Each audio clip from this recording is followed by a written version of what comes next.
warahmatullahi wabarakatuh. Perkenalkan, nama saya Sekio Merian M, NIM 20066014 dari Prodi Ekonomi Pembangunan. Baiklah, pada pertemuan ke-13 mata kuliah pengantar Ekonomi Pembangunan ini, saya akan mempresentasikan tentang doktrin pertumbuhan berimbang dan doktrin pertumbuhan tidak berimbang. Masuk ke pertama, yaitu doktrin pertumbuhan berimbang. Arti pertumbuhan berimbang. Doktrin pertumbuhan berimbang dianut oleh beberapa penulis yang masing-masing mempunyai tafsiran sendiri. Bagi beberapa penulis diartikan investasi di sektor atau industri berlangsung lamban agar bisa sejalan dengan sektor lain. Bagi penulis lainnya diartikan bahwa investasi harus berlangsung secara serentak di semua sektor atau industri. Pengertian lainnya yaitu pembangunan berimbang antara industri, manufaktur, dan pertanian. Penjelasan teori. Rosenthal Rodan adalah ekonom pertama yang mengemukakan teori pertumbuhan berimbang. Anggapannya yang utama adalah bahwa seringkali produksi marginal sosial atau PMS dari suatu investasi berbeda dengan produk marginal privat atau PMP. Jika sekelompok industri direncanakan secara bersama sesuai dengan PMS-nya, maka laju pertumbuhan ekonomi akan lebih cepat daripada jika tidak dirancang bersama. Menurut Norsky, lingkaran setan kemiskinan yang terjadi di negara terbelakang memperlambat perkembangan ekonomi. Tetapi jika lingkaran tersebut dipecahkan, perkembangan ekonomi akan meningkat. Lingkaran setan seperti ini diketahui bekerja baik pada sisi penawaran maupun pada sisi permintaan. Bagaimana cara mencegah lingkaran setan ini? Keputusan investasi secara terpisah-pisah tidak dapat memecahkan masalahnya.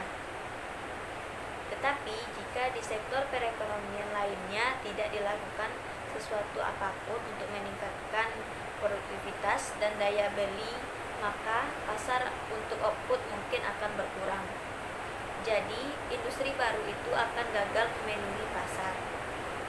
Bagaimana pasar tersebut dapat diperbesar?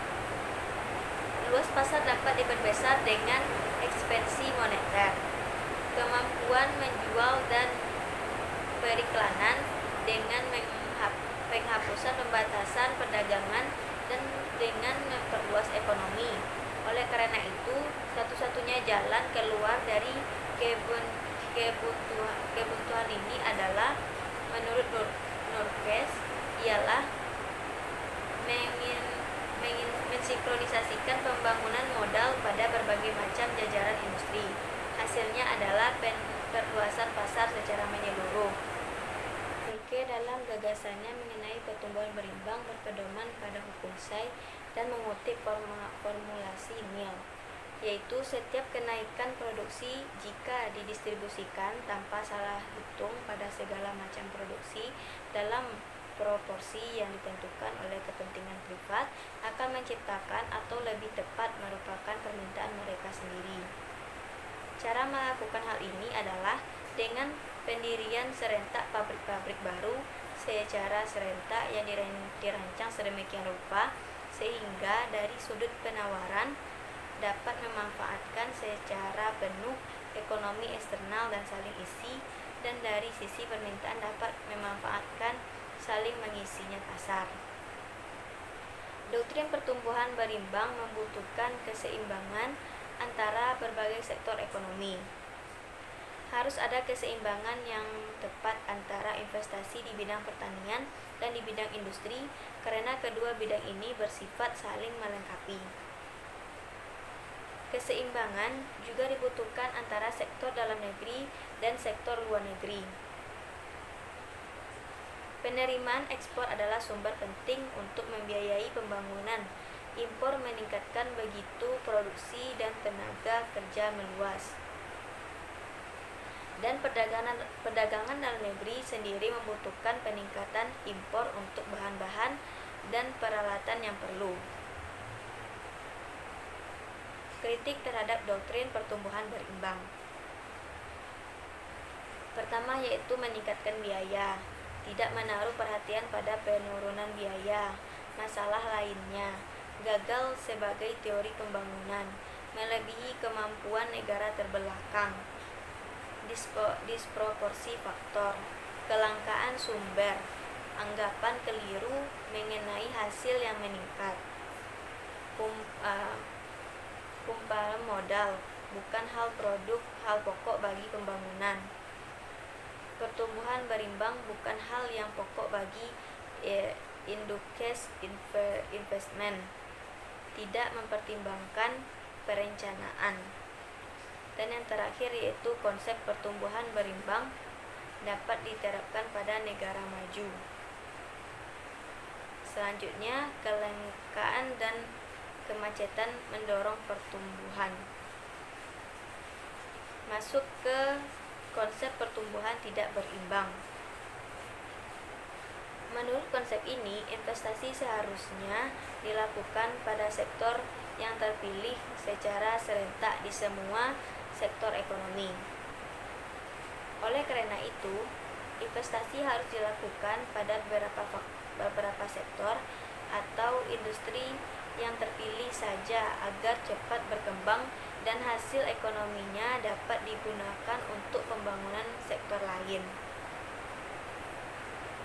Pandangan Rostow, menurut Rostow, agar pertumbuhan ekonomi dapat melampaui tahap masyarakat tradisional dan mencapai tahap tingkat landas, maka yang penting ialah meningkatkan laju investasi produktif dari 5% atau kurang hingga menjadi 10% atau lebih. Strategi Hirschman. Menurut Hirschman, investasi pada industri atau sektor-sektor perekonomian yang strategis akan menghasilkan kemampuan investasi baru dan membuka jalan bagi pembangunan ekonomi yang lebih lanjut.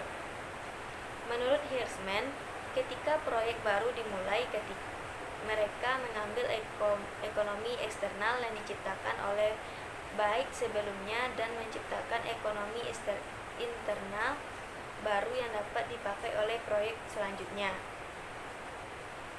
Dalam praktek kebijaksanaan, pembangunan ekonomi harus bertujuan pertama yaitu mencegah rangkaian investasi konvergen yang mengambil ekonomi eksternal lebih banyak daripada yang diciptakannya. Kedua yaitu mendorong rangkaian investasi divergen yang menciptakan ekonomi eksternal lebih besar daripada yang diambilnya.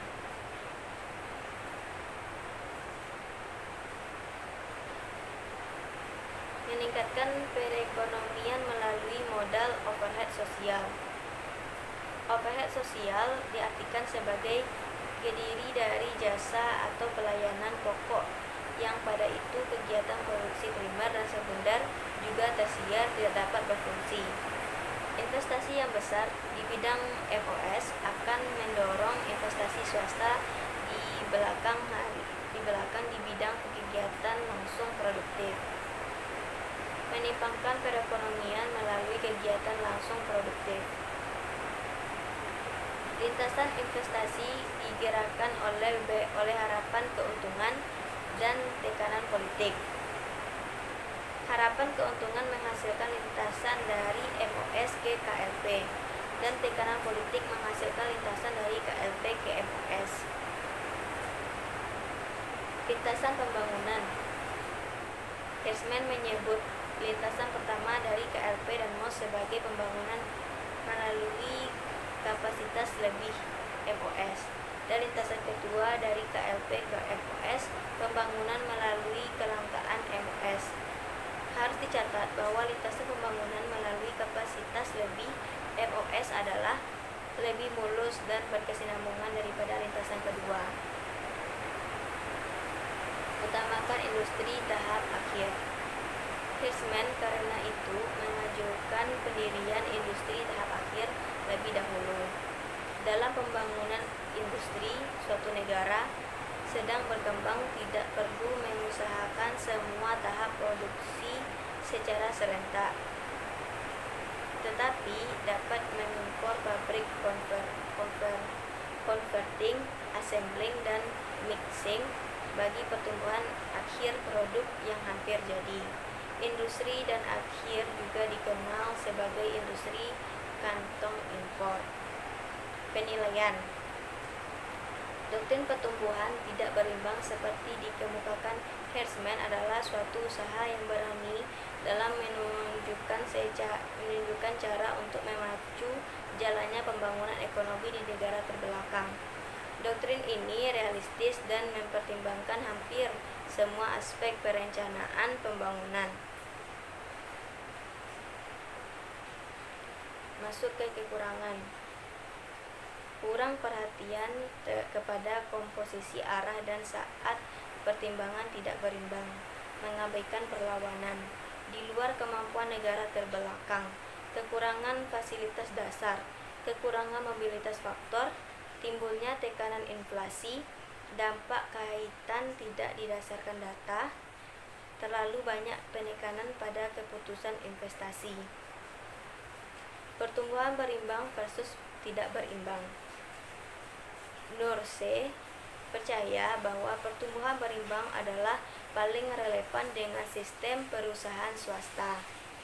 Sebaliknya, pada strategi pertumbuhan tidak berimbang, Herzman, negara memainkan peranan penting dalam mendorong investasi di bidang MOS, dengan demikian menciptakan ketidakseimbangan. Pembedaan antara teknik pertumbuhan berimbang dan pertumbuhan tidak berimbang ini membawa kepada beberapa persamaan. Di antaranya yaitu yang pertama, keduanya percaya pada adanya sistem perusahaan swasta yang bekerja berdasarkan mekanisme pasar. Kedua doktrin mengabaikan peranan keterbatasan dan